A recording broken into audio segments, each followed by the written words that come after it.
Hails and welcome to Rauta's Reviews. This is not exactly what you're expecting today, but some of it is obviously true.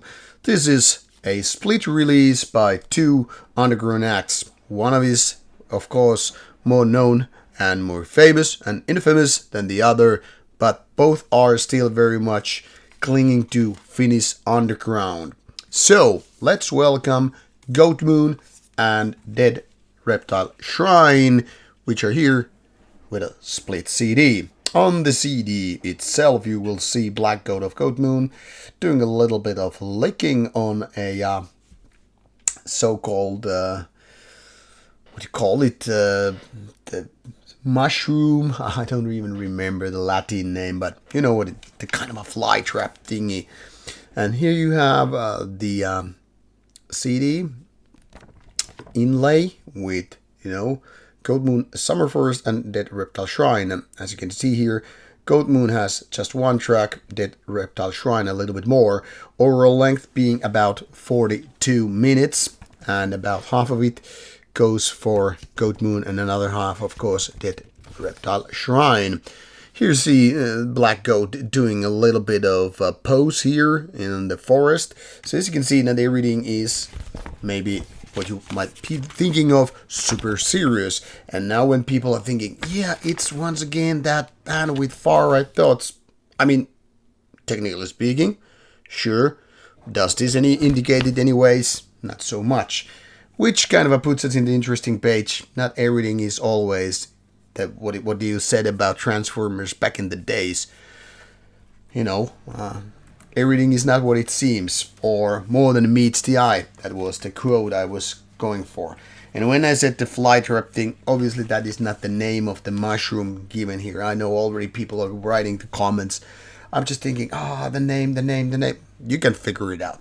Anyway, let's go for a little bit Metal Archive site for both bands before I'll describe the music. First of all, Goatmoon, known for their late far-right things and National Socialism, is of course the biggest name here, and while originally was labeled as raw end of black metal, later on more like folk black. Many people obviously do love Goatmoon for its rather melodic, very Finnish sounding black metal stuff, which has been going on for more than 20 years by now. And of course there are plenty of releases by Goatmoon, much more than just the CDs what you might be seeing here. So Summerforest is one of those 2025 releases from the band, but there is more than that obviously. Dead Reptile Shrine has always been a very bizarre, very underground, very unique case. Technically speaking, here they are listed as black metal and noise, but I don't think it describes even half of it. More so, I think it's more like a ritualistic music with a little bit metal in the mix. Now, obviously, some things what they or he has done, because it's a one-man project, are definitely in the world of black metal noise. But, for example, in this case, none of these really describe what is going on. This is also a project that has been going for 25 years already, quite a few full albums, then some splits and demo material. But let's go back to Goatmoon, because they are the ones being the main attraction here. And as you can see, one track by Goatmoon, rest by Dead Reptile Shrine. Those who are expecting some kind of a black metal release based on the fact that two of these bands are indeed black metal ones, or listed as so, are gonna get disappointed. I'm saying this because technically speaking, this CD, this release, is not exactly a black metal release, but more so a kind of a sidestep from the main things here, focusing on rather ritualistic things and ambient parts, very experimental parts and all that stuff.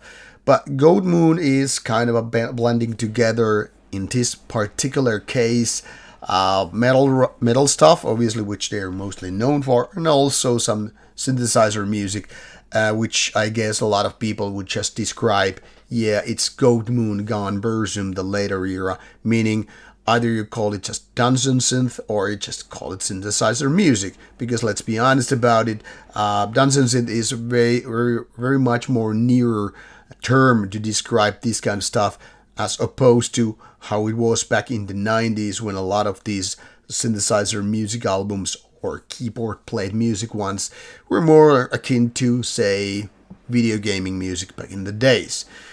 Be it as it may, and of course you're free to describe the music or whatever as you please. What I'm saying here is that in case you're expecting your typical Goatmoon stuff to be out there and as such, kind of a continuation to what Goatmoon did with Alien Terminator single, it's going to be different. Because a lot of that stuff isn't exactly that typical Goatmoon black metal, and secondly, like I said, it's vastly dominated by keyboard playing, very minimalistic. So maybe you have to be more in the Dowdy Balders kind of stuff in order to enjoy this particular Goatmoon release as such. So is it gonna be fans or hardcore fans? I would say the latter ones, but obviously you know best what suits you. Either way, in my opinion, this is not the stuff I would present to some newer fan as their first trip to Goatmoon, because it gives you a big time wrong impression of what this band is all about, be it on the political spectrum or musically speaking. Now, that Reptile Shrine is very, very different thing, obviously, because of the themes. Like it's mentioned here, they are like ancient magic and stuff like that. I don't know where all these themes like warriors and all that stuff come from, but knowing the guy behind the band, Devamitra, from late 90s, I know he's a very intelligent, peculiar one. Also, something that is very much outside your typical box when you're thinking about black metal artists. Always been a very good friend to me, and I have always respected his understanding about metal music, be it death metal, black metal, so forth, or just heavy metal. But also because he's a man that is like well read, that is into occult in a lot of books related to black metal and beyond, but his music has always been something different. I mean, technically speaking, you could imagine that this kind of person would be writing music akin to Abzu and all, so combining black metal with the occult and so forth. But that Reptile Shrine music has always been more, as far as I've heard, that is, more about going fully experimental, outside your typical box, and that's why the word shamanism comes to my mind when I'm thinking about it, and especially this particular release, Summerforest. Now, as you can see, there are 5 tracks by Dead Reptile Shrine, and the themes vary from release to release, meaning song here. Some of them are very folky. You can, for example, towards the end here, hear this kind of flute playing.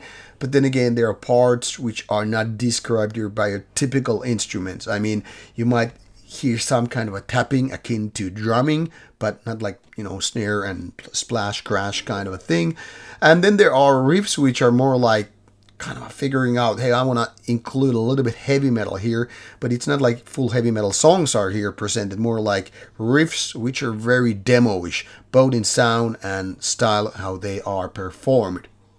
Now, this is then again married to some spoken parts, and when you combine everything here together, it feels very ritualistic in so many ways. So I could imagine both being combined here, Goatmoon and Dead Reptile Shrine, or like thinking like, are these guys on LSD? Are they really eating those mushrooms? Are they calling fully psychedelic? Maybe. That's the impression I'm getting. But knowing Devamitra all these years, or these decades rather, I'm thinking maybe he's not that kind of thing. But what do I know, really? What do I know how he's composing music? But really, if you're thinking about it, this without humor or whatnot, you might think that these guys are fully under some kind of influence, and we're not talking about beer or sips of red wine here. Maybe they are done under totally like, teetotaling ways, no alcohol, no substance whatsoever, and fully just channeling this naturalistic energy into the game.